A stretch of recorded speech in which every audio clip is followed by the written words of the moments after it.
It's trash day, I'm putting you out, it's trash day. Putting you out, it's trash day. Putting you out of my mind. It's trash day, I'm putting you out, it's trash day. I'm putting you out, trash day, I'm putting you out of my mind. Now I'm gonna clean up, now I'm gonna clean up, now I'm gonna clean up the house.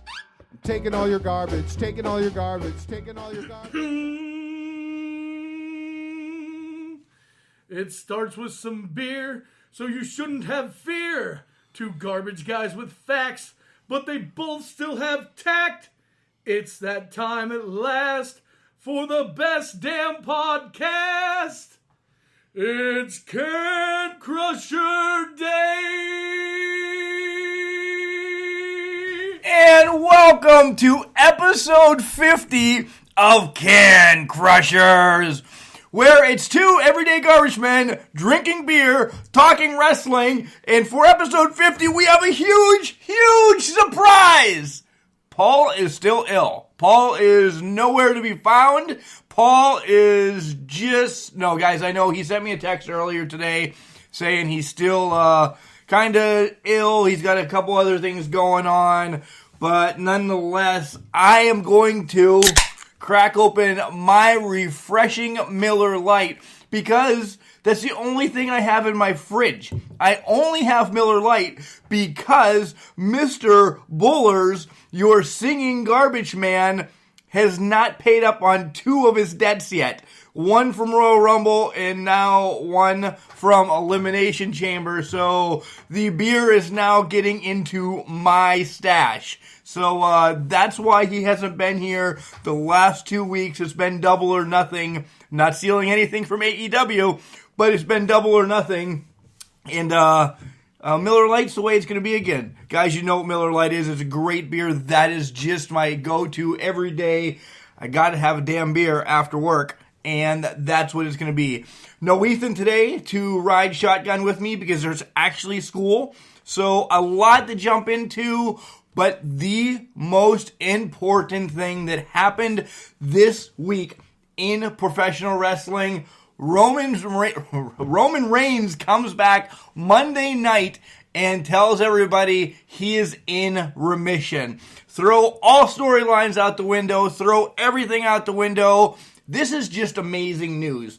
We can touch on maybe what he did on Raw during our Raw segment, but this is the lead story, folks. This is just a great thing to hear that leukemia is in remission and now he's going to start walking before he runs. Actually, he said he wants to crawl before he walks, before he runs, because some fan yelled at him, "Go after Brock!"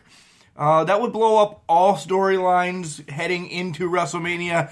Not that WWE is afraid to do that, but still, nonetheless, let's slowly get Roman back into the picture, and my voice will change once we get to the Raw segment. So, congratulations. I'm so happy for you, Roman, that, you were in remission, and let's just get back to being the big dog. Let it be your yard. I did get a text, though, from the English professor, as he does look a little bit not as chiseled as much. Completely improper grammar right there, but you know where I'm trying to go, that he's not as jacked anymore. But nonetheless, the battle that he's had, lots out there on the internet that this is a story, this, that, or the other, but nonetheless, he's had leukemia, so he's battling it, and he is well. Couple other things that went on this week in wrestling, and I normally don't touch on these because it's a personal level, but folks, Sonny is really in need of help, or just not to go completely off tangent, prayers. She's just a 6 DUI in New Jersey, and I don't know if she's allowed back into Pennsylvania because she's got warrants out for her arrest there. Just rough times for Sonny. So, I don't know. I'm not asking any of you to send her money or asking to do anything ridiculous like that.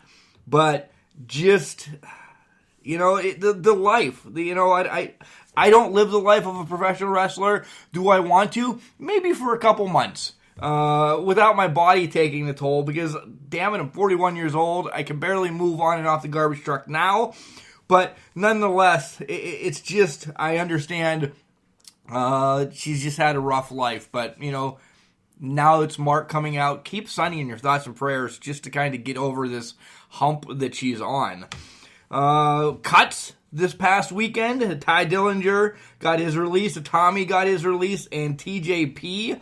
All their non-compete clauses would be up by May 25th, if that's something that everybody's looking into. Dillinger, I think, would be a great fit in AEW, so we'll just have to see where it goes from there. I like the Perfect 10 gimmick. It was kind of like the Elijah Dean gimmick that we see in IWC, is the Man Dime, kind of a rip-off of each other. Elijah Dean probably ripped off of Perfect 10, but nonetheless, I liked it. They could have done something with it. He's just gotten lost in the shuffle right now in WWE, and we've said that numerous times. Touch base on the Honky Tonk Man. He is now going to be in the Hall of Fame. His second announcement for this year's Hall of Fame, as the first is Degeneration X, of course. And then now Honky Tonk Man. Some others that, I've read before, and it was actually in the interview when I was talking to Johnny Cross and Eric Shea about a month or so back on Can Crusher Spotlight. Bam Bam Bigelow is one that could pop in there as well. And it fits. I really think with the way that they're going, DX and Honky Tonk Man, I think Bam Bam fits perfectly right in there so far with those guys. So, and that's one actually I want. We've all said he's probably one of the best big man in the business. So, a lot going on. We want to get over to Raw and Smackdown. I have my OVW report coming up. I'm going to have a drink of beer because I still haven't. I opened it, but I still haven't. But I want to get into the bad gimmick, the baddest bad gimmick tournament that we're doing right now. We are on matchup number 6 of the first round. There's 8 in the first round. It's Red Rooster against IRS on the board today. Last I checked, it was 50-50, and we've already had one tie. We've had a tie between Saba Simba and Nails. And if we continue to have ties, I already have a plan how to work everything out that I don't have to do much. I really don't. But Norman Smiley, he lost to Bastion Booger. Mantar defeated PN News. Duke the Dumpster, our boy on Can Crushers, defeated the Goon. And the Gobbledygooker just edged by TL Hopper. So, like I said, more to come. You still have the lights of Oz and Hugh Morris, the Repo Man, Yeti, all to come in the next couple days. And then we'll start over with round 2. But it all depends on what happens. I have some stuff in the hopper, if you know what I mean, how to get another person right back into this. Because the Gobbledygooker is sure as shit not going straight to the semifinals in the Can Crusher tournament. I don't care. No buys here. No buys at all. A lot going on in wrestling, but of course we'll always get that at the end of the show. Big news coming up in the OVW report, and I'm really excited about this. But before we get to the OVW report, everybody's coming out saying who they have playing themselves in a movie, this, that, or the other. As we all know that Chris Hemsworth is going to play Hulk Hogan in his Netflix biopic. Well, recently, Ric Flair says he now wants Bradley Cooper to play him in his biopic. So I was wondering myself today, who could I get to play Mark Martinez in my biopic? And I just kept thinking, well, I've always been the Arn Anderson of the Four Horsemen. You have the English Professor, always Ric Flair. You have Jack, which is Barry Windham. You have Pat Lupino, who was Tully Blanchard, and I have a beard, I'm balding, and I'm fat, so that just gives me Arn Anderson. So Arn Anderson's older than me, so it probably wouldn't make sense for him to play me, but maybe if there's an Arn Anderson biopic, I can play him. But that's not what this is supposed to be about. This is supposed to be who is going to play me as the Mark Martinez in the Can Crushers biopic or my biopic. So I'm going to throw that out there to you guys. Please throw me under the bus, whatever. I don't care. We'll talk about this next week as well. Send your ideas. Who can play me as Mark Martinez in my biopic? Send it to cancrusher69@gmail.com. God, this is going to go horrible. I already see it. Some people are going to throw me under the bus, but nonetheless. All right, OVW report coming up. OVW 1019, and Impact has invaded the Davis Arena again. They recapped Sami Callihan and the Tony Gunn story from last week, and just as Tony Gunn is coming out, he says, hey, this shit pretty much is not going to happen again. Gunn says, here's the line. If you want to cross it, Sami, bring it. Bring it. Sami does nothing, and this is where Tony goes a little bit too far. He just hawks a loogie all over on Sami Callihan, and then he gets the snot beat out of him. All of OVE jumps in the ring and beats the living snot out of Tony Gunn. But don't worry, the locker room does clear as you see the likes of Shiloh Jones comes out. You see Sam Thompson come out and a lot of others. And they kind of help to get everybody separated for a moment. And then all chaos goes hog wild again. Then finally the refs come out and Dean Hill and they take control. And they send Sami and his group, OVE, out. So you would think. That brings us to King's Ransom in the locker room, and they're chatting, and all of a sudden, Crimson stops by, and he says, hey, Dane's not here, and Dean Hill put me in the TV gauntlet. So they go nuts. They're like, you were supposed to have a one-on-one match with me tonight, and decide if we were going to get another tag team title shot. Ransom's pissed off. They are. They head out, and they know they're delayed again, and they're going to go looking for Dean Hill. So that brings us to our first matchup of the night, and it's Drew Hernandez against Justin Smooth, the Trinidad Titan. Drew tries a cheap shot right off the bat. These cheap shots, I said this a while back, and I'm going to stop and I'm going to repeat it for OVW too. It's fifth grade, it's kindergarten. I know there's a story to be told with it, but we saw Shinsuke Nakamura just beating the snot out of, I should have said piss. Just beating the piss out of AJ Styles for a while. It's just, to me, as a wrestling fan, and to me as, I don't know, Mark, a dad, whatever, the nut shots are just too much anymore. Just too much. But nonetheless, he tries right off the bat, and Smooth catches it. And this match was good. This really was a great match. As Smooth went to Dean Hill and said, hey, I don't want to be in the TV gauntlet this week because I want to beat the hell out of Drew for everything he's done in the last couple weeks. This is a great story, minus the nut shots. So back and forth. Drew actually ends up mocking Titan, trying to do his street justice. Well, he catches it, and I'll tell you, Smooth has probably the second best spine buster in the business compared to Arn Anderson. I love the Andersons. Arn Anderson is one of my favorite wrestlers, not just because I'm compared to him with the balding spot, the beard, the glasses, the heftiness, but he's always been one of my favorite wrestlers.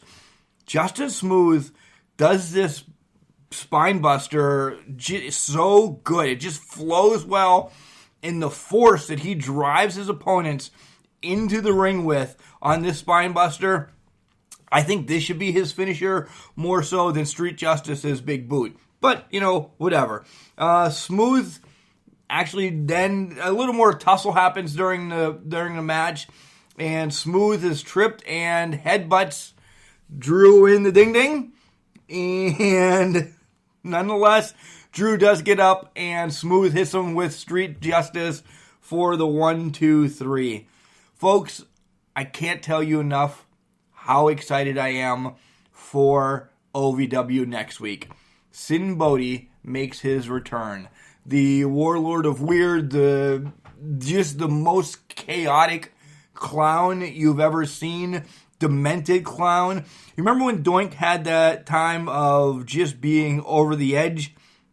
This is a million times more. This guy is messed up. He will be on OVW, so make sure you check him out. He will also be at one of the events that I'm going to talk about later on. So that brings us to our TV Gauntlet match.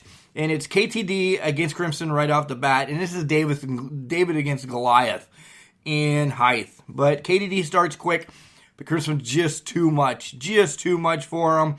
And starts just taking KTD to the woodshed. Just lays him out. But Crimson pushes the ref. Just pushes the ref. Blatantly pushes the ref. He gets disqualified. He's out of the TV Gauntlet. He beat the hell out of KTD, and he also doesn't have to defend his tag team titles now, tonight, against King's Ransom. So the War Kings are just playing games, and Dean Hill needs to step in and do something about this, because this is just getting to be too blatant, too much that it's just not right. So after KTD is not good to continue, he is now tossed out of the match, and Brandon Espinoza comes in, and he's kind of new to me. I haven't seen him in OVW. He's been there before, but he hasn't been spotlighted in a while, and he's going to take on Mr. Marvelous, and Mr. Marvelous is just too much with that power slam. And in fact, Brandon's partner comes in next, and he gets the same power slam. So Marvelous, boom, back-to-back matches, picks up the win with his power slam. But this next match, it's Zoe. Zoe is a behemoth. He is huge. And to see him against Maximus, holy moly, the power and the size in this ring, it's just amazing. Maximus tries for a power slam. He can't. Zoe hits him with the Zoe drop, then hits a splash off the second rope for the win. Ends up being Zoe against Shiloh Jones in the final. Big D just gets involved as he comes out with Shiloh. And every time he tries to hit Zoe, he crushes Shiloh. He does it 3 or 4 times. And I just don't understand. But the ref did say, and the commentators did say that, hey, he's not hitting Zoe, so he can't be disqualified. But he is interfering in the match. Granted, it's against his own partner, his own protege, but he just beats the snot out of Shiloh. And Zoe then hits Shiloh with a crossbody, and Zoe is your new OVW TV champion. Next up, my girls. My It Girls are back. And Jaylee asked Callie, how could you? I thought we were friends. And Callie says, you gave me a title shot, but it was just so Brittany couldn't have the shot. I love what Al is doing with the It Girls. They're friends. There's beef in between them. But this sets up for a huge cameo. I don't know how long she's going to be there. I didn't read up on this. I didn't ask Al or Chad.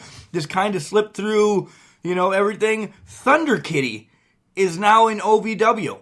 Thunder Kitty. She's 97 years old and she's wrestling. This is unbelievable. She walks through and she says, girls be quiet, or something like that. And Jaylee calls Callie an airhead, and Callie says she likes airheads. And you know what, Callie, you're right. I love airheads. I really do love airheads. I love now the new candy size airheads that they have. Not the toffee ones, but just the candy bites. They're so much better because the toffee gets stuck in your teeth. and this, that, and the other thing. At least the candy bites, chew on them and you're good to go. And there's about 50 in a pack, so I have to agree, Callie. Airheads are phenomenal. Again, Thunder Kitty's going to have a match now, is where I need to get back on, and she's taking on Miss Hana. Again, Thunder Kitty is 97 years old. What the holy moly. She's a throwback to the Roaring 20s or the 1820s or whatever. She is the first person to ever do a collar and elbow. Yeah, collar and elbow. So I wonder if Al should be paying her royalties since she invented the collar and elbow. Now, Al stole the name of collar and elbow, so maybe she should at least come out in a sweatshirt or get some props. Just saying. It was a great match. There was a lot of puns between the commentators and everything about this. It really was. After Thunder Kitty gets the ref to look elsewhere, you find out that she's dirty. She pokes Miss Hana in the eye and gets a roll up for the victory. Now we go and we see this little segment of Colton's going to jail to check on Dustin Jackson. And they have some banter back and forth. Why'd you do this? Why'd you do that? But the whole base of this is Danny's now with Colton. When Dustin does get out of jail, all hell's going to break loose. This is going to need more than a double cage. This is going to need more than, anything. This is going to be a knockdown, drag-out fight that is not going to be able to be contained within Davis Arena. It's going to have to go everywhere. Up next, The Void is coming out, but they're instantly attacked by Crazy Steve and Amon. Crazy Steve's suspension must be over, and this match really never started. And The Void just gets beat to death, more or less. Once again, no pun intended. But the plastic bag comes back out around Nigel, and Nigel does get out of the plastic bag, so he doesn't have any, breathing issues or anything. But what happens next? Amon brings a chair into the ring, and this is probably the greatest. It was like a DDT, but it was a brain buster, but it was direct. It was a spike brain buster on the chair, and Nigel is left lifeless. I don't know what's up for The Void. I don't know how they're going to be able to get through Crazy Steve and Amon. This is unbelievable. Ending the show, Dean Hill comes out to the ring, and he's made a phone call to Impact Wrestling. And this Saturday, Clash in the Bluegrass, it will be Tony Gunn, your OVW heavyweight champion, against Sami Callihan. Also, the rest of OVE is taking on selected members of OVW, and more to come on that later in the week. Follow OVW's Facebook page. They'll put up stuff all the time. If they're going to select them one at a time, if they're going to select them at tonight's show, I don't know. But guys, this is setting up to be an amazing one night only super show, pay-per-view, whatever, and you're going to be able to watch it on Twitch. So make sure you pay attention to OVW and Impact this week, because it's unbelievable. The locker room's clear again as OVE actually runs back into the ring and starts beating on Tony Gunn. This is just going to be crazy. Guys, make sure you watch OVW. It's phenomenal. Wrestling. A love and a passion we all share. I've started a wrestling brand. The wrestling brand. A brand founded on the aspects of wrestling. Two entities working together to create a product that connect emotionally for people everywhere. Collar and Elbow is the brand. Passion and love for wrestling is the drive. I am Al Snow, and this is Collar and Elbow, the wrestling brand.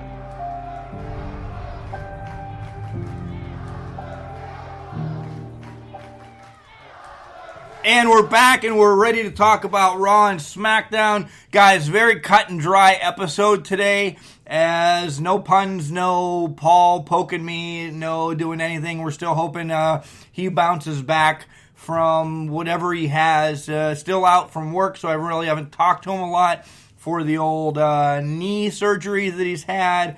But I know he's going to come back strong and better than ever. Or, I don't know, maybe he's just finally catching up on Rise and the Mae Young Classic that's happened. I don't know. But nonetheless, I'll hear about that. So, like I said, Raw starts off with the biggest moment in wrestling this week on the WWE side.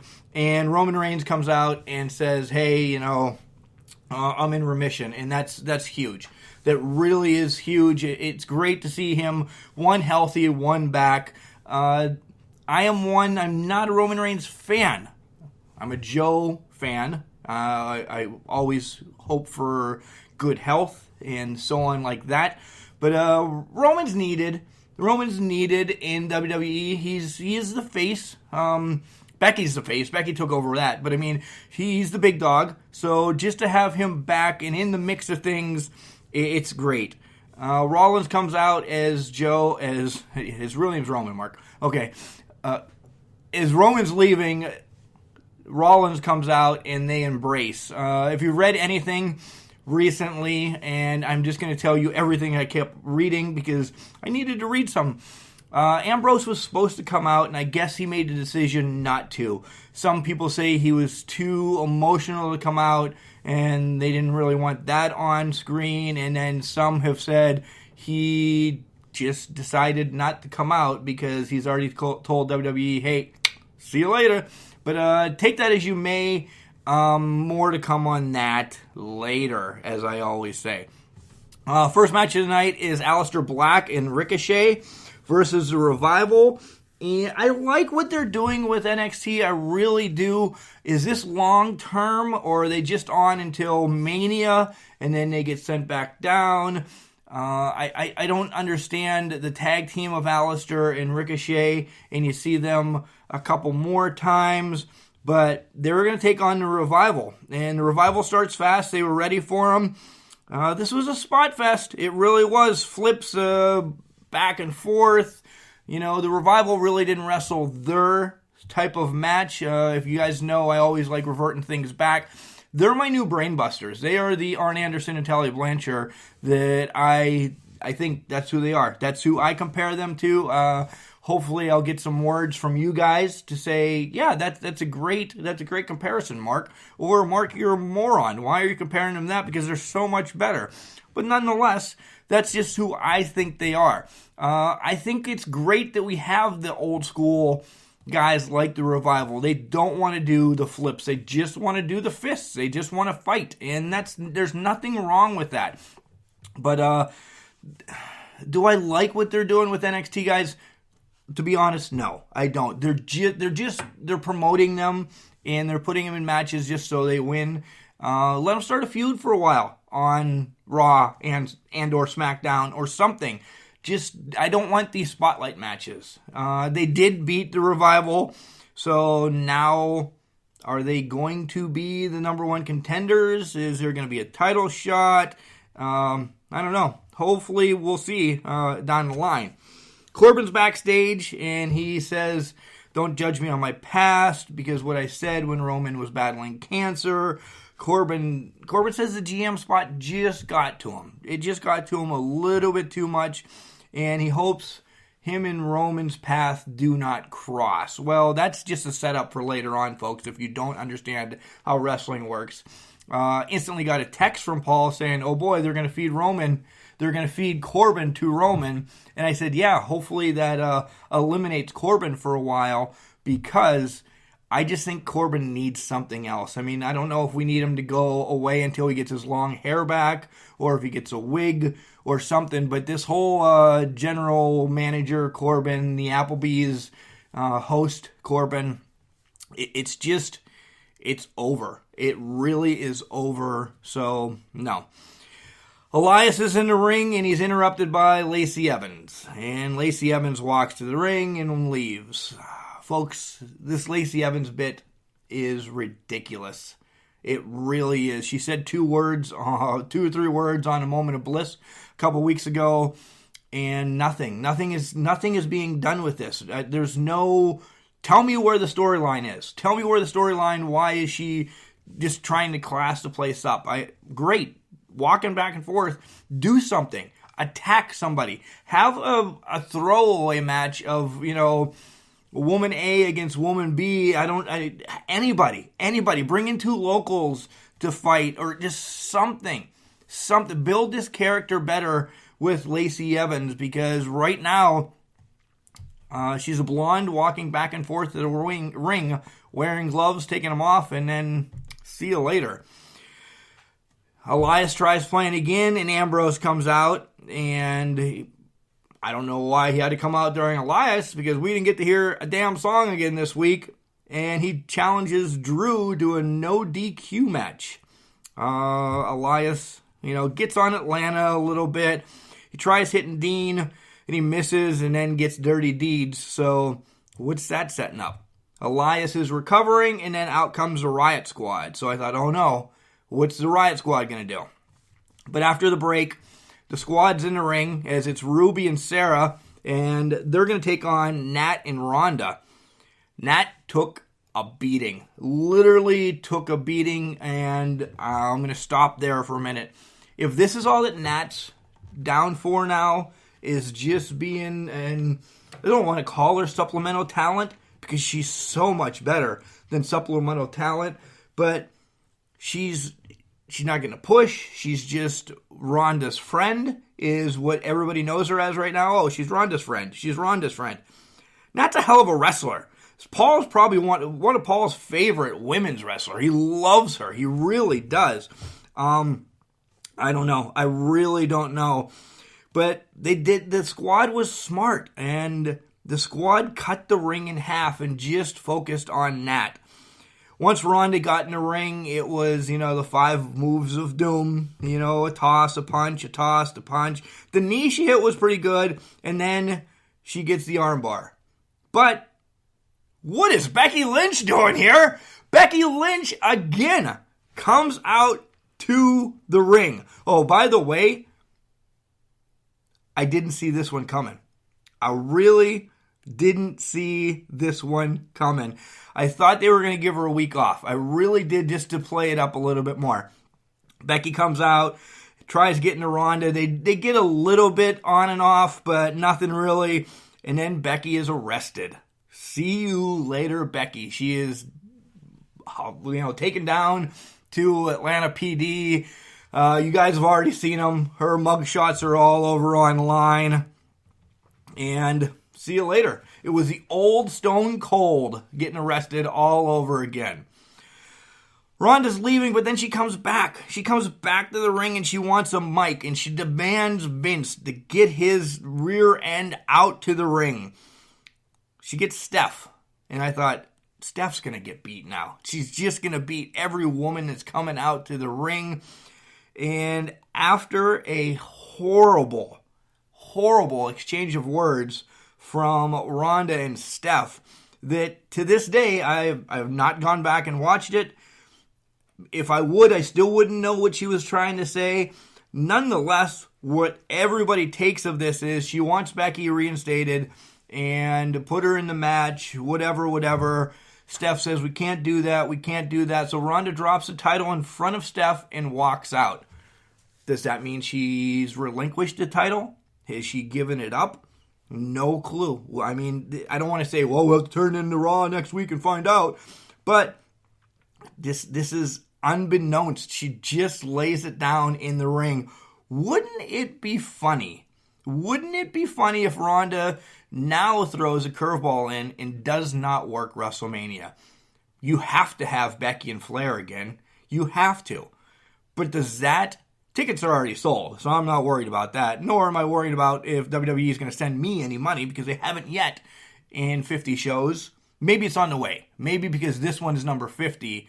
I'm not sure. But nonetheless, wouldn't that be funny this is where I want to take another sidebar. Paige has not been in ring action in a while. She's not a GM anymore. She's doing her tour right now for her movie, which plan to see this weekend. But wouldn't Paige make a great manager for Ronda? She could speak, unlike Ronda. You know, I just think that would be anybody. Everybody says, why not Heyman? Why not Heyman? Heyman would be great too. He really would be. I don't know. Maybe he wants a break for a little bit. Maybe the whole Brock thing has got to him. Whatever. But Paige is looking for something to do. Paige, folks. Paige and Ronda. It could work.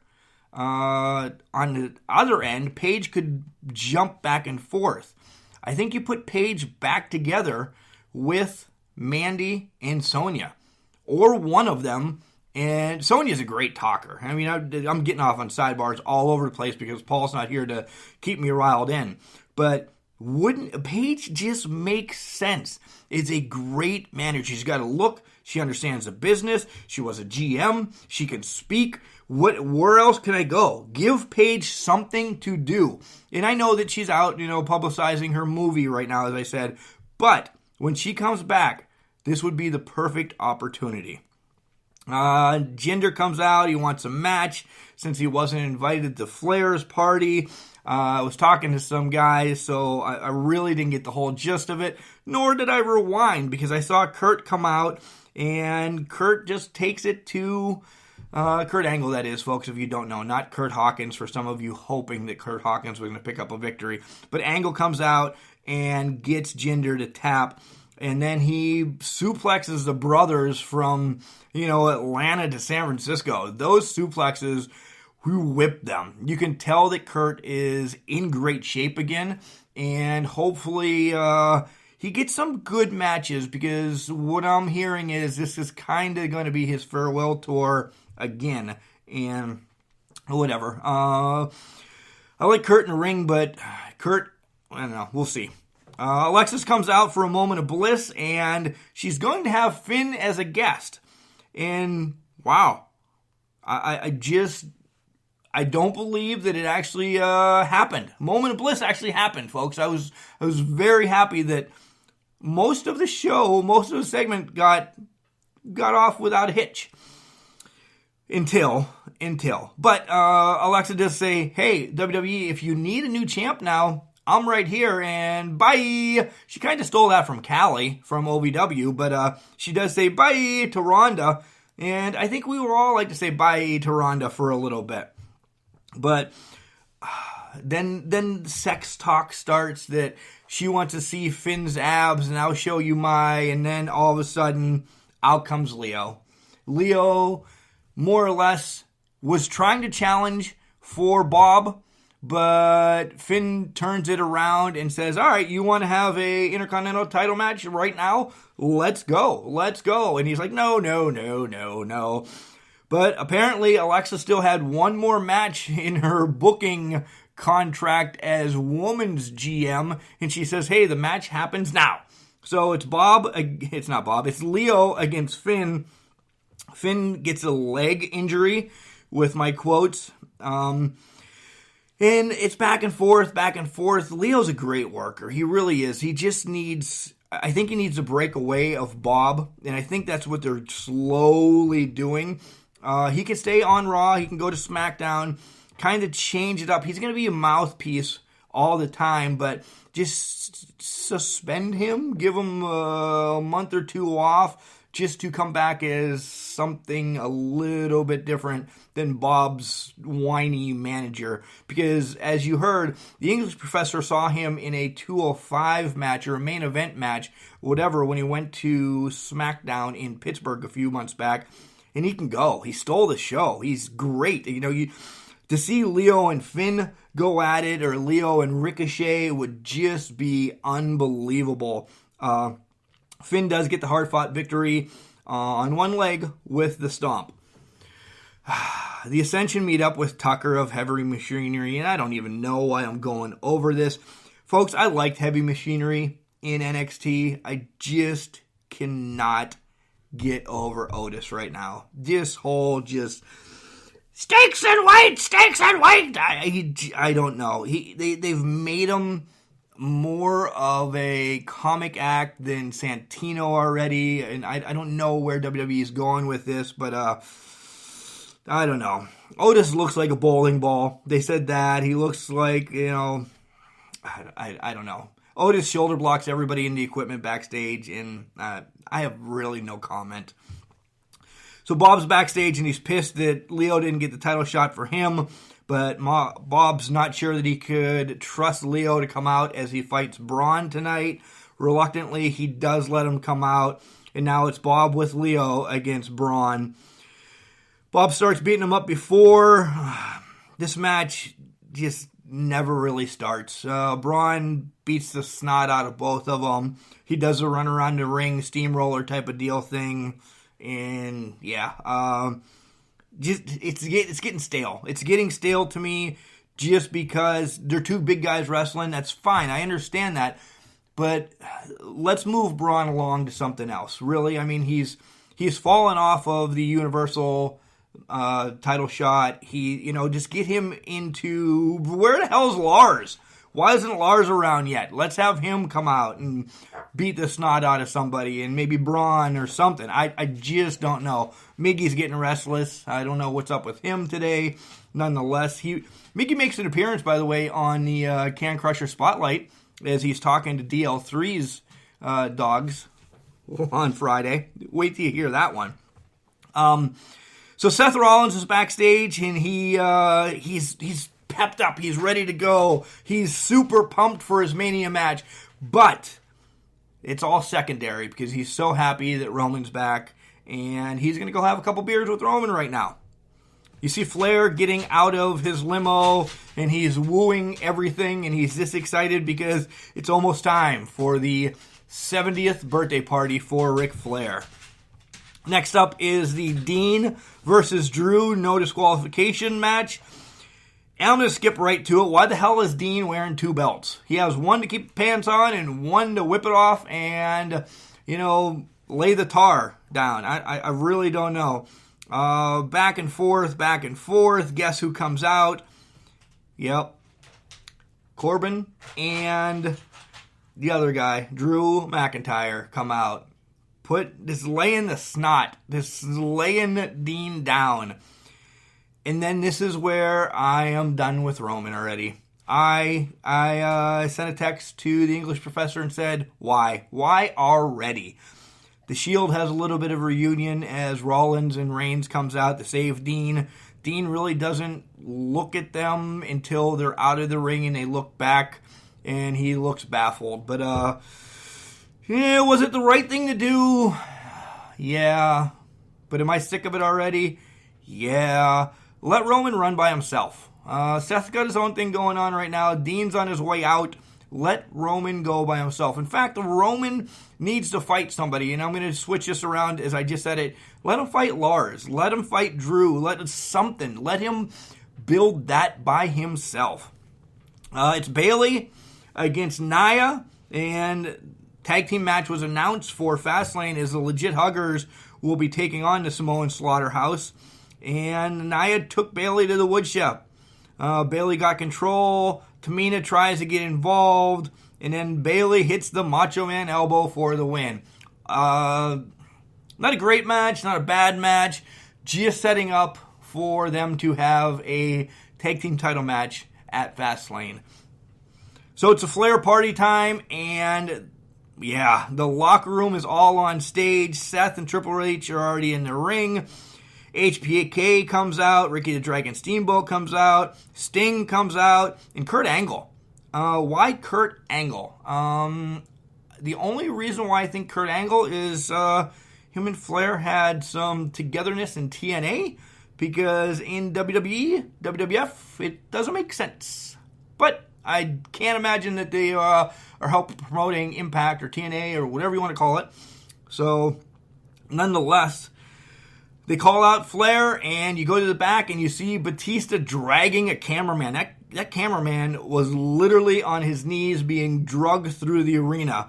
And you see Flair just beat the shit He is beat the shit, and Batista calls out Triple H and says, hey, I'm back. Does this set up for Mania? Yeah, I bet you it does. I bet you this is a Mania match, Batista against Triple H. Triple H runs to the back and tries to help Flair. We're on to Smackdown, and sitting in the ring, it's Steph, Shane, Rowan, and Daniel, and they're getting ready for the huge contract signing with Kofi. Steph and Shane are giving mad props to Kofi about his career. They do a nice highlight package about him. Out comes New Day! I got it in. And they say, hey, Kofi says, I'm going to beat Daniel. I'm beating Daniel at Fastlane. He's just about to sign the contract. And out comes Vince McMahon. Vince says, hey, good job, Kofi, but you're not good enough. I got a surprise for you. Daniel, you'll be fighting this guy. And out comes Kevin Owens. Now, don't get me wrong. I am super pumped to see Kevin Owens back. Is this setting up Kofi and Daniel at WrestleMania? I sure as shit hope so. But, wow, this was a shock. He's been doing these vignettes, but I was shocked to see him come back again at a random SmackDown. Why not come back at Fastlane and attack, and you get the match at WrestleMania? I don't know. Daniel has still not said a word. Has not said a word in the ring. We get to the backstage after the break, and Kevin is with Shane and Steph, and he's like, hey, I knew this was coming along. Didn't your dad tell you? But he does ask for a match. He asked for a match tonight, him and Kofi against Rowan and Daniel. And Steph and Shane says, I'm not sure if that can happen. It happens. The Bar takes on the Hardy Boys. Good. Matt Hardy returns. It was a nice match. You know, the Hardy Boys back in the title hunt all of a sudden with the win over the Bar. They would be, right? Is this a farewell tour for Matt? Maybe. Instantly, he has to delete moves, delete, but he's back to being a Hardy Boy again. I just don't want to pan over it, but just, again, it's the Hardy Boys. They're back. The Ricochet fans, and Aleister Black fans, they're chatting with the Hardy Boys. Well, not the fans, but Ricochet and Black are chatting with the Hardy Boys. Lana comes in and says, hey, great, you guys have a match later on, too, with Rusev Day. Oh, that's not how it goes, but that's how it goes today. In Shinsuke Nakamura. I don't want to take Paul's shtick. He does Rusev so much better than I do. I'm not even going to try. So, I don't know. You're going to see Ricochet and Aleister Black against Shinsuke and Rusev later on. Match of the night for me on SmackDown is this one. R-Truth comes out, and he's back. He's back after, I don't know, 3 weeks, month off. He hasn't defended the title, but now he's going to defend the title in an open challenge. But after the 7-second dance break, and they dance. Almas comes out like he's going to instantly answer it. Ray comes and jacks Almas from behind and then gets in the ring first. And Truth says, hey, whoa. Nope. What would John Cena do? Well, Mella says John Cena would take them both on. R-Truth says, not happening. But because I love John Cena so much, I'm going to do it. Is this setting up for John Cena and R-Truth? That would be fabulous. Cena's got nothing to do. Give Cena the U.S. title shot one more time. I don't know. Do we think Cena is on his way out? For sure. He's doing a lot anymore. He's doing a lot of movies. Great match. Truth does the 5-knuckle shuffle. Rey Mysterio took a elbow to the back of the head from Almas that gave me a concussion. Truth rolls him up and pins Rey for the win. Almas tries to attack Rey again, but it doesn't happen. Charlotte comes out and she addresses Ronda and Becky and says Vince made a better Fastlane move by putting Owens into it, but made the greatest move by putting her in the Mania match. She calls herself the gold standard. I think Shelton Benjamin's going to have something to say about that. starts with just nonsense. How Becky's fake and Ronda fears everybody. She should fear Charlotte. Blah, blah, blah, blah, blah. Calls her the true champ and says she's going to Raw next week where Vince will hand her the title. Because she deserves it. We'll see. Again, we have Aleister Black and Ricochet taking on Shinsuke Nakamura. This was a bathroom break for me, folks. I'm sorry. I saw them last night. I knew Shinsuke and Rusev weren't going to get the win, so NXT gets the win again. Again, as I said in the Raw segment, they need to do something with these guys. Break them up, let them have some solo matches, let them fly on their own. Even if it's until Mania, just give them something to do besides spotlight matches. AJ's in the back and says, hey, I might be well, first he gives a shout out to Roman that he's healthy. He's, AJ, are you in a slump? And AJ sets his own standards. He had the opportunity. It didn't succeed. He's not stopping. It took him 15 years. At least it wasn't 30, but at least like 15 years. He'll never stop fighting. Randy Owens, not from Alabama. Randy Orton shows up and says, what did you build? And walks away. So, AJ against Randy. Lacey Evans walks back and forth. Again, I've ranted about that. What the hell is she doing? She's making more money than anybody just by walking back and forth. So you have Kofi and Owens against Daniel and Rowan. This was a nice match. Nice shake-off match for Owens to get back into things. Owens hits a stunner for the win. Kofi and Owens teamed up well. Daniel is on one hell of a losing streak. Where's this go for Fastlane? Folks, he's not going to lose at Fastlane. That's my guarantee. Here comes the English professor. This weekend, I watched an old school card from 1982 on the WWE Network. Featured matches included a babyface battle between S.D. Jones and Eddie Gilbert, which ended in a 20-minute draw at the 17-minute mark. 2 titles were on the line. The first title match was for the Intercontinental Championship, as title holder Pedro Morales and challenger Magnificent Morocco brawled to a double DQ. The second title up for grabs was contested in a lumberjack match, as Bob Backlund submitted former world champ superstar Billy Graham with the crossface chicken wing. Most of the matches were fine. Some were very good. And as a collective effort, based on crowd reaction, they all gave fans the satisfaction of a fun night out at the matches. But for the fans watching on TV, either on the MSG network in 1982 or on the WWE network 37 years later, the commentary of Gorilla Monsoon and Vince McMahon provided extra entertainment value, with McMahon playing the part of the wet-behind-the-ears newcomer who wasn't versed in the ways of the ring, and Gorilla Monsoon as the grizzled veteran who had seen it all in the rough-and-tumble sport of wrestling. In this event, and in others when these two teamed up for commentary, Vince served as our voice, asking questions about what he was seeing like the nerdy student anxious to please his professor.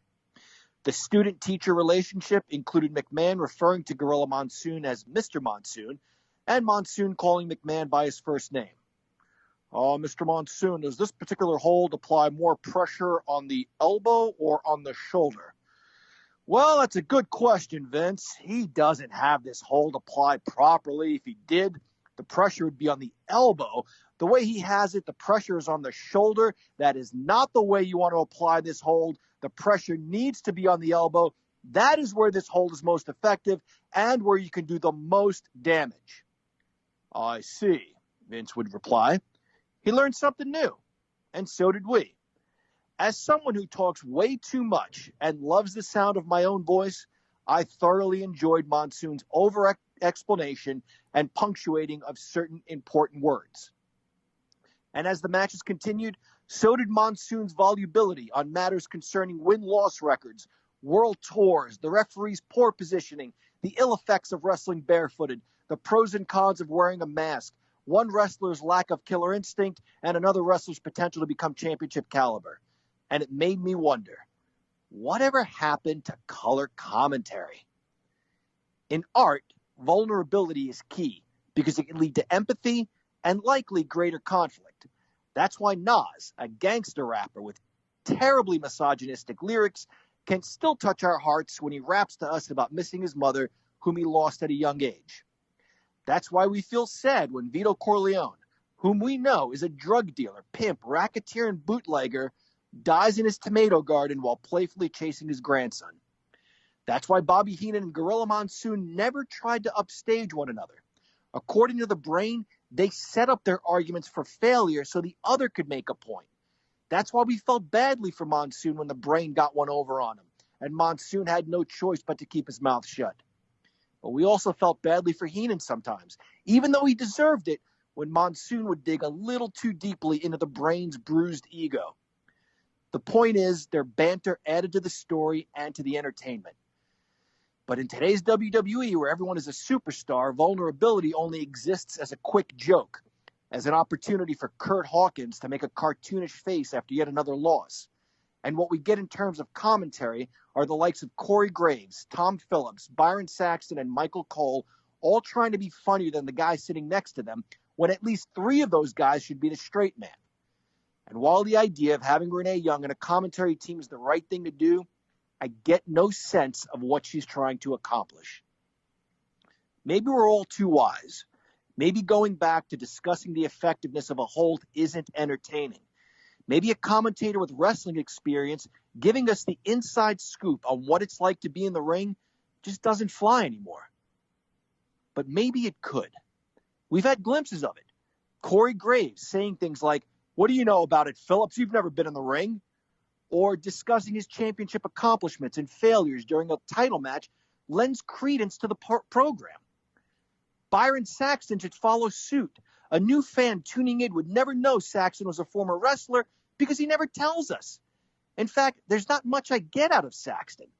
Unfortunately, in a business that puts so much emphasis on the fact that these are characters, and the actors portraying these characters don't necessarily agree with their characters, the one thing that Saxton lacks is character. I get no sense of his personality through his commentary. I get no feel for his history or who he is as a person. At least I get that Graves is a drooling hornball with somewhat of a wrestling past. And yet, as much as Saxton stinks, he doesn't come close to the stench of Tom Phillips' commentary.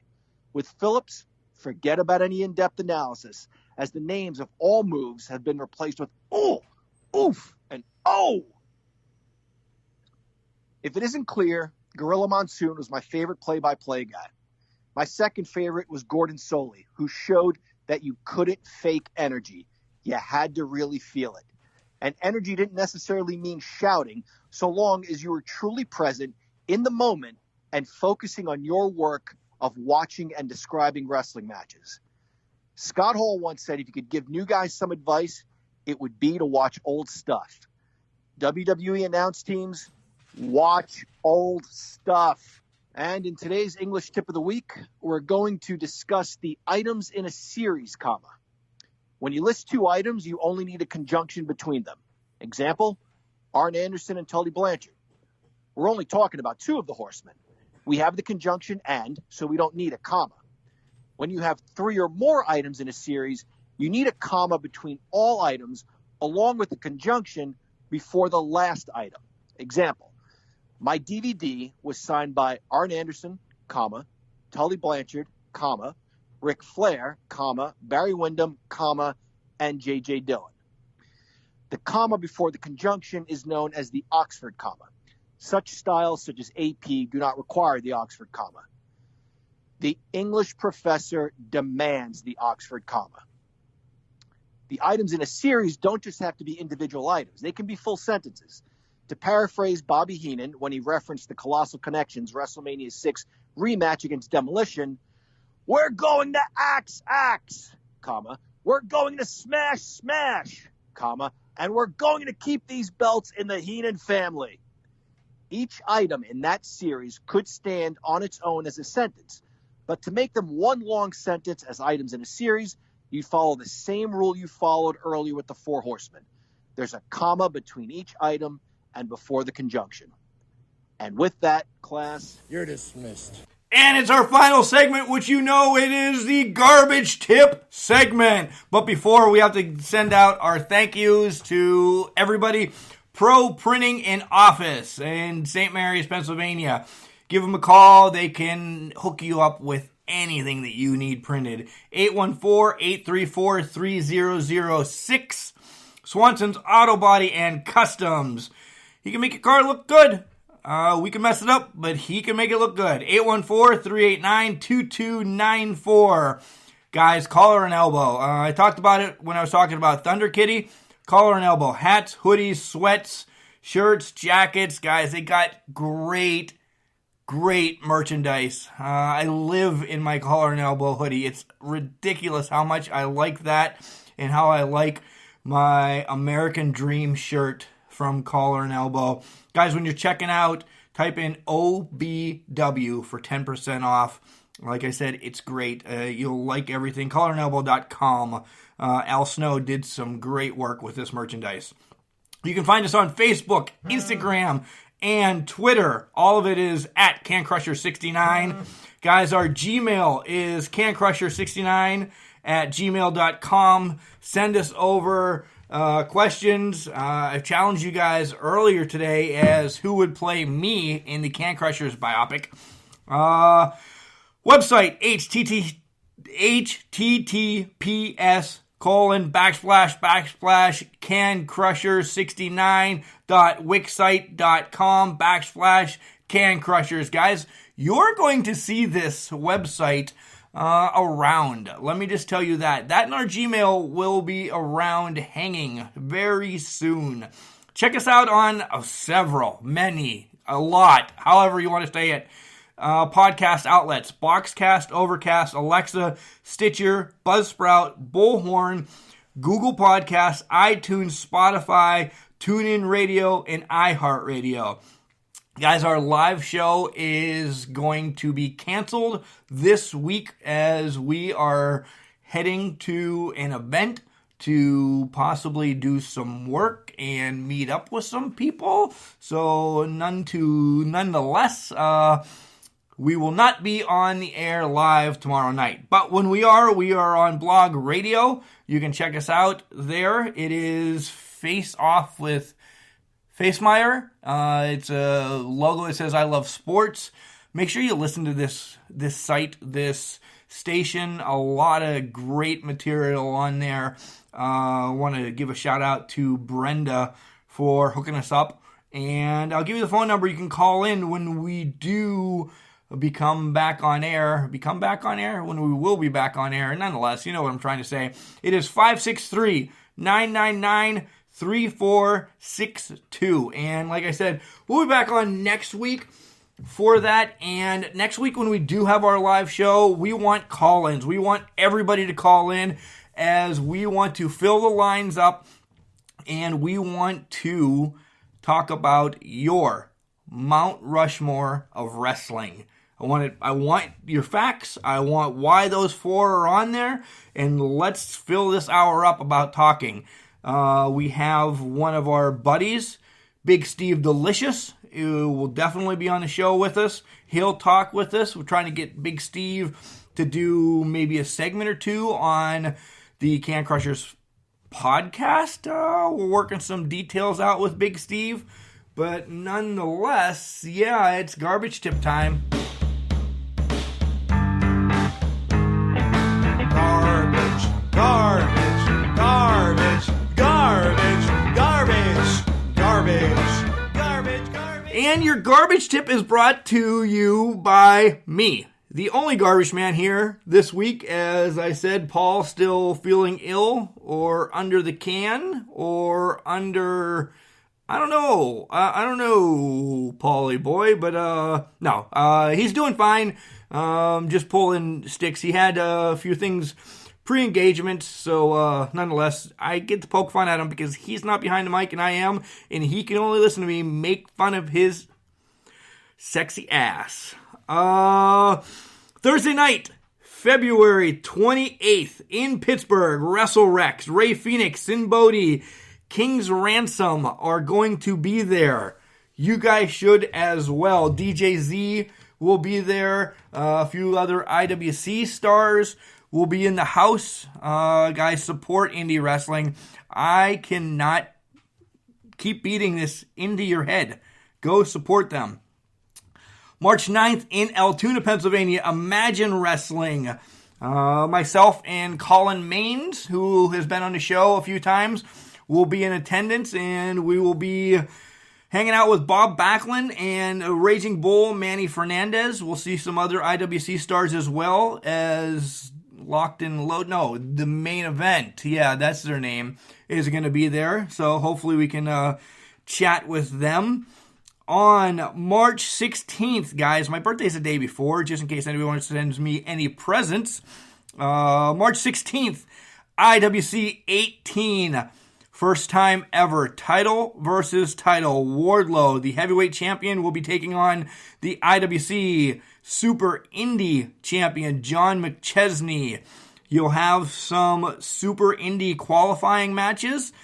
DJ Z's final match in IWC. And Dr. Britt Baker, DMD, will be there as she's going to take on Chris LaRusso for a Super Indie spot. Also, Madison Rain will be there. So, Gory, Jimmy Delicious, not related to Big Steve Delicious, Dylan Bostic. Guys, you still have time to get your tickets for IWC. And then right around the corner, as you can see, we are packed with wrestling in March. It's unbelievable, and it's my birthday month. That's why everybody did it. Asylum Pro Wrestling returns to Clearfield, Pennsylvania on March 23rd. Matches are up, and I did no homework, but you'll see the likes of Ugg, Crazy Shay, Allura, Riot City, everybody. Everybody is going to be there. Unfortunately, so will Marvelous Matt Bish. So, guys, you can get your tickets now. Head over to their Facebook page. It's Wrestling at the Asylum. Front row's $20. If you buy them now, though, it's $15. General admission is $15. If you buy them now, it's $10. You know, contact Eric Shea, or like I said, get on Wrestling at the Asylum on Facebook, and you will be able to see some wrestling. All right, now I'll get to the garbage tip. I know the song played a minute ago, but the garbage tip this week is be aware of your surroundings. That is for us as garbage men. That is for you being drivers. We're just beating a dead horse with this snow, but guys, it is really very important. It started really snowing a lot today, and people just didn't know it was snowing before they went to work, so I saw a lot of windshields that were horrible. You should not be driving with that. And they came pretty damn close to the garbage truck. I don't understand it. I really don't. Just be aware of your surroundings. You don't need to be on top of a garbage truck. If you see a garbage truck down a road, there's many other roads that you can go to get to your destination. Or if you need to get, on the other side of the garbage truck, guess what happens? The garbage truck picks up garbage and it moves. So we are not going to be parked there for 15, 20 minutes. We don't want to be out in the cold, for 15, 20 minutes. Just be aware of what the hell is going around when you're driving your car, and slow down. Really, slow the hell down. My life is on the line. Yours could be too if, you hit the back of a garbage truck. It is just ridiculous how unaware people are on the roads. Nonetheless, I have nothing else to say. WrestleRex tomorrow night. Myself and the English professor will be there. Guys, continue to vote on the baddest bad gimmick, whatever we're going to try botching this name up as on our Facebook. It runs, we're not even done with the first round yet. But, Paul, you're trash. But remember, just because you are trash, it doesn't mean you can't do great things. It's called a garbage can, not a garbage cannot. Great weekend of wrestling. Watch it. Oh, by the way, yeah, I stuttered.